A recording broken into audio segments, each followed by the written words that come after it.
while you were showering, the young man said. Darcy pulled her knees to her chest and draped lazy arms over them. A burning cigarette hung from her fingers. The sun beat down on bare shoulders, already freckled from too much exposure. As she brought the cigarette to her lips, the ash that clung to the end fell onto her bare feet. She hardly noticed. Taking a long drag, she let the smoke curl slowly out through her nostrils. I really hate that, the young man said. He was sitting beside her and had been silent until now. It makes me feel better. She didn't bother looking at him. She didn't think he would care what he thought of her habit or anything else. What do you have to feel bad about? Climate change, she said flatly. The tanking economy, millions of uninsured, the fact that Jersey Shore got picked up for another season, whatever. He rolled his eyes. Why do you have to be so sarcastic all the time? Why do you have to ask me stupid questions all the time? The young man pursed his lips in annoyance, but fell silent again. She took another drag from the cigarette and then flicked it away without bothering to extinguish it first.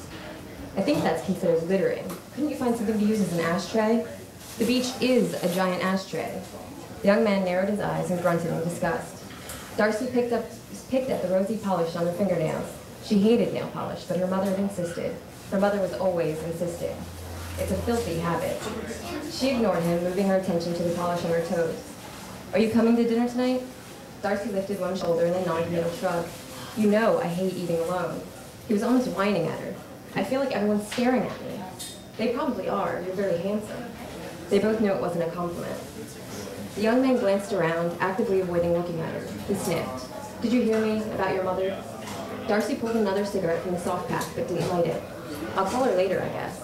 She dug her toes into the sand. She'd been unsuccessful at removing the polish and didn't want to see it anymore. She didn't ask for you to call back, just wanted to see how things were going. He leaned back, supporting himself on arms stretched out behind him. And how are things going? Darcy, he exhaled. Darcy hated when he said her name. She jammed the cigarette between her lips, but still didn't light it. I thought you were going to quit. Didn't you say you were at least going to try? I did try. Her gaze flickered to him for a moment, and she found she was surprised whenever she saw him. He always looked slightly different in reality than he did in her mind. She wondered if he felt the same way about her. When did you try? About an hour ago, I think. She scrunched her face as if giving the matter significant consideration. It didn't go well. He scowled. I bet if I asked you to keep smoking, you'd quit in a minute. She shrugged. Maybe that was true. What did you tell my mother? I told her you were being moody, he said, as if it should have been obvious to her. She said you'd get over it, like you always do, and then you'd feel guilty for ruining things. He seemed just as certain as her mother about her eventual self-condemnation. Darcy lit the cigarette and sharply blew the smoke in his direction. What have I ruined now? She didn't actually care. Nothing, I guess nothing. He was silent for a moment, squinting out across the water. Why aren't you sitting on the blanket? She ignored him. A tan little girl in a blue bathing suit ran by.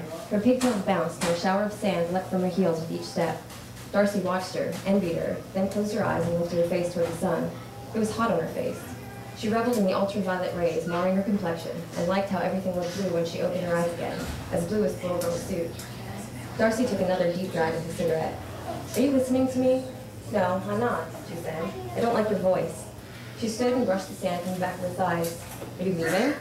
She retrieved her slightly crumpled cigarette pack and tucked a small lighter inside. The gift shop only stocked her brand in soft packs, which annoyed her. She pushed the pack gingerly into her pocket. Are you going back to the room? He tried again to elicit a response. As usual, he was unsuccessful. She turned away without answering him. The young man stood, shook the blanket, folded it carefully, and followed after her. He had to jog to catch up. What are you doing? Darcy gave in. To call my mother, I guess. I told you. She doesn't want you to call her back. Don't go calling her and getting her all upset again. You can be terribly disrespectful when you aren't kept in check, you know. He took her hand. She allowed his touch for only a moment before pulling away. She switched her cigarette to her left hand. He couldn't take it again. Where are your rings? He asked after a moment. I don't know. I guess I left them on the sink in the bathroom. How could you do that? He tried to sound shocked. She knew he wasn't. He continued lecturing. We've had them for all of 48 hours. Why'd you even take them off? Darcy took another pull from her cigarette. Why did you take yours off at dinner last night? He stopped short, but recovered and fell back into step with her. How would you know what I did or didn't do last night? You stayed in the room the whole time. He sounded angry, defensive. You said you had a headache and that you weren't coming to dinner. She smirked, amused by his reaction. I felt better. I was hungry, so I thought I'd come down. You know I hate to eat alone, he said. They both fell silent as they neared the sliding doors of the hotel. Darcy took a long pull of her cigarette, then stubbed it out in a sand-filled ashtray before stepping inside. A blast of frigid air greeted her, and her skin immediately erupted with goosebumps. She turned sharply away from the young man and headed toward the gift shop. "Darcy," he called after her. She hated when he said her name. Ignoring him, she continued walking across the ostentatious lobby. The floor was marble aside from strips of ugly green and pink carpet that led guests down in different hallways that branched from the lobby. One path to the pool, another to the restaurant, two to the guest rooms, one to the fitness center, and the one Darcy was currently following to the gift shop. She didn't check if he followed her. Assumed he had enough sense to take a separate path. She entered the gift shop and browsed through the tacky, overpriced souvenirs. Having spent a good deal of time in the shop since arriving at the hotel the previous afternoon, she was aware that there was nothing new to look at, but she circled around the various displays, running her fingertips lightly along the shelves. She picked up a glass dolphin, turned it over and over in her hands until the cool glass warmed slightly, then set it back down. She made her way to a display of books. Most of the books were bestsellers or beach books, the dime store romances and westerns she'd always avoided. She sifted through these and smiled to herself when she found what she was searching for. Darcy pulled a small tome from the rack. She found it yesterday, a pleasant surprise among a sea of disappointment. Its cover was slightly yellowed and bent at one corner. A marked down sticker partially obscured the title, but Darcy knew what was under it. 9 Stories by J.D. Salinger had been her favorite since high school. She paged through it now, holding the book to her face for a moment, and as she inhaled the faint, musty smell. She read the first few sentences on a perfect day for banana fish, as she had done the day before and would probably do tomorrow. After a moment's hesitation, she tucked the treasure back behind the books tourists would actually buy and turned away. Darcy left the gift shop without buying anything and followed the ugly carpet back to the lobby. She fished the pack of cigarettes from her pocket, took one out, and lit it before reaching the lobby entrance. Hearing the snick of the lighter, another guest glanced at her and then looked meaningfully at a no-smoking sign nearby. She smiled cordially and stepped in front of the sliding door, which opened obligingly. Darcy found a bench and sat. The little girl in the blue suit was skipping toward the hotel. She seemed to be on her own, and Darcy admired her apparent independence. The girl made her way to the bench and practically hopped onto it, then scrunched up her nose and scratched vigorously. "My brother got stinged by a jellyfish today," she announced. Darcy switched her cigarette to the other hand so the smoke wouldn't waft toward the little girl. After a second, she dropped it and stepped on it. "That's terrible." "He cried," the little girl continued to wrinkle and unwrinkle her nose. "Well, I guess it hurts a lot to be stung by a jellyfish." "I guess it does. He didn't even cry when he fell off his bike." She frowned thoughtfully at her shoes. "They'll probably have to cut off his leg now. He's going to be so mad because he just got new sneakers. They're blue and that's his favorite color." The little girl shook her head, clearly dismayed by the injustice of the thing. Darcy smiled in spite of herself. "Maybe, but I've heard that some people can recover quite nicely from jellyfish stings." The girl nodded. "I hope so. My brother pulls my pigtails sometimes, and sometimes tells on me for doing stuff I didn't do, but those sneakers are really nice." She hopped off the bench again, bouncing on one foot and then the other. "I think it would be hard to walk on one foot all the time," she added. "Yes, but I really think he'll make it, so don't worry too much." "Yeah, that's what my daddy says. He said that Chris, that's my brother, he said Chris will be fine and that I shouldn't worry about sneakers so much, but I just never saw my brother cry before, so I guess it must hurt real bad." She changed feet again and wobbled a little. Darcy's cell phone buzzed, and she pulled it from her pocket. She recognized her mother's number on the display and debated whether to answer it or not. The little girl had wandered from the bench, practicing her amputee hop, and Darcy hit the accept key and put the phone to her ear. "Hello, Mother."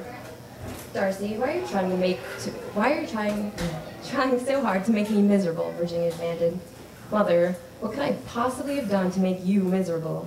You know precisely what I'm talking about. Finally you've managed to meet a nice young man who can tolerate your behavior enough so that he agrees to marry you, and you try to sabotage all of it the first chance you get."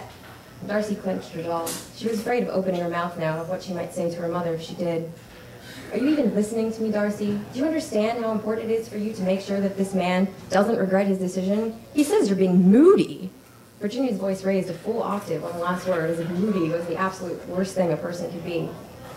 "Mother," Darcy said, surprised by how steady her voice came, "I am not being moody. I think under the circumstances, I'm being downright convivial."